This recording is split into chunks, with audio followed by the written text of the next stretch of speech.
विदाई का समय आया तो विद्यालय से मोहब्बत हो गई। महोदय और हम सभी के मार्गदर्शक श्री अमरीश मिश्रा जी और हमारे समस्त साथी अध्यापक और प्यारे बच्चों, आप यहाँ से अब जो विदा ले रहे हैं एक नए लक्ष्य की तरफ जाने के लिए। एक आपके सामने चुनौती है, एग्जाम की चुनौती, परीक्षा की चुनौती। हम लोग उसके लिए आपको यहाँ से कुछ दिन के लिए विदा कर रहे हैं। फिर से आपको विद्यालय में आना है, अभी इंटरमीडिएट में यहीं पढ़ना है आपको। ये उम्मीद है हमारी, सब लोग पास होकर के आएंगे और यहीं पढ़ेंगे। तो यहाँ से आप जिस लक्ष्य के लिए जा रहे हैं, हम लोग ने आपको पूरे वर्ष पढ़ाया, समझाया और ज़रूरत पड़ी तो आपको डांटा भी। जो भी कुछ किया वो समझिए इनडायरेक्टली या डायरेक्टली हर एक चीज़ में वो आपका भलाई था। जिस तरह से बचपन में आपके पिता आपकी, जब आप चलने योग्य हो जाते हैं ना, तो धीरे धीरे उंगली पकड़ के चलाते हैं, और जब आप चलने लगते हैं तो उंगली धीरे से अपना छुड़ा लेते हैं। उस पिता की उंगली छुड़ाने में बहुत बड़ा संदेश छुपा है कि दुनिया में तुम्हारा कोई सहारा नहीं है, तुम स्वावलंबी बनो, अपने पैरों पे खड़ा हो जाओ बेटा। ये पिताजी का ये संदेश। सहारे कितने भी अच्छे हों, एक दिन आखिरकार वो साथ छोड़ ही देते हैं। और अपने जीवन में हमेशा एक सकारात्मक सोच लेके चलना। कभी भी आप नकारात्मकता सोच मत रखना। आपके माहौल में, आपके गांव में, आपके आसपास से कुछ लोग ऐसे हैं कि यदि आप कहेंगे ना कि मैं डॉक्टर बनना चाहता हूँ, मैं इंजीनियर बनना चाहता हूँ, वो लोग बोलेंगे अरे यार तू क्या बनोगे डॉक्टर, तू क्या बनोगे इंजीनियर।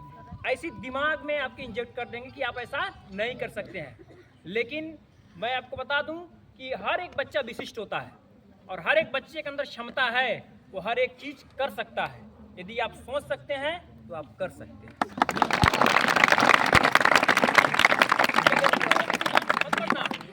अब एक छोटी सी कहानी मैं बता देता हूँ। एक दो दोस्त थे बालक, एक 8 साल का था और एक 12 साल का था।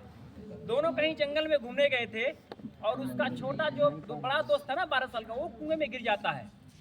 और जो उसका छोटा दोस्त होता है ना 8 साल का केवल बच्चा होता है, और उस कुएं, उसको बचाने के लिए वो कहीं रस्सी पा जाता है, रस्सी गिराता है और निकाल लेता है कुएं से उसको। लेकिन जब गाँव में ये दोनों बच्चे जाते हैं और इस कहानी को सुनाते हैं तो कोई मानने को तैयार नहीं होता है कि यह एक 8 साल का बच्चा 12 साल के बच्चे को कैसे खींच सकता है रस्सी से। कोई मानने को तैयार नहीं। लेकिन उस गांव में एक बुजुर्ग थे, उन्होंने कहा कि हाँ यह बच्चा जरूर निकाला होगा। क्यों? क्योंकि उसको विश्वास था कि हम इसको निकाल लेंगे। इसी तरह से यदि आपके मन में एक विश्वास हो कि मैं ये कर सकता हूँ तो निश्चित रूप से आप वो कर लेंगे।